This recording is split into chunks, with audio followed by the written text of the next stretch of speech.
نبی کریم صلی اللہ علیہ وسلم کی خدمت میں ایک مرتبہ جبریل امین حاضر ہوئے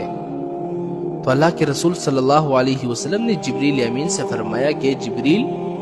مجھے ذرا جہنم کے بارے میں بتاؤ۔ تو جبریل امین نے عرض کیا کہ اللہ کے رسول، جہنم کو اللہ تعالیٰ نے پیدا کیا اور پھر اس کو 1000 سال تک جلایا گیا، اور یہاں تک اس کو جلایا گیا کہ اس کی آگ سرخ رنگ کی ہو گئی، اور پھر اس کو 1000 سال تک اور جلایا گیا یہاں تک کہ اس کی آگ زرد رنگ کی ہو گئی، اور پھر اس کو 1000 سال تک اور جلایا گیا یہاں تک کہ اس کی آگ کالی ہو گئی۔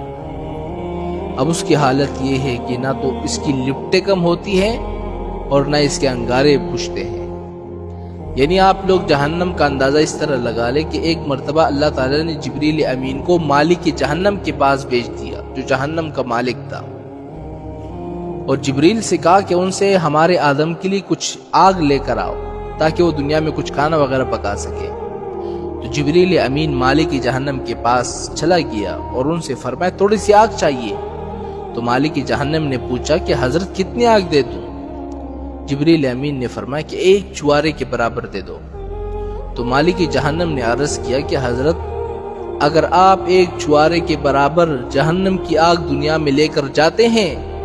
تو اس کی گرمی سے 7 آسمان 7 زمین پگھل جائیں گے۔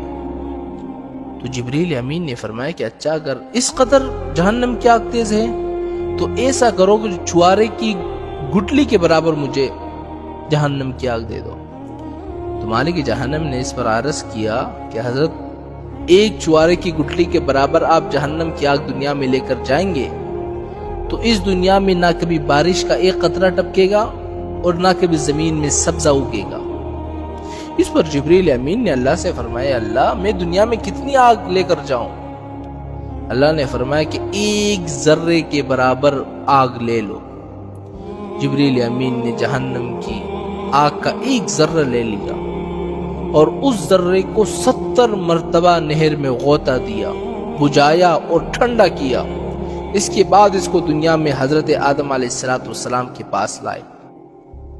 اور دنیا کی جو سب سے بلند اور مضبوط پہاڑ کی چوٹی تھی اس پر اس کو رکھا گیا، اور اس وقت اس ذرے کے اندر اتنی گرمی تھی کہ اس ذرے کی وجہ سے وہ جو سارا پہاڑ تھا نا وہ پگھل گیا، اور وہ ذرہ نیچے جاتے جاتے جاتے واپس جہنم میں گر گیا۔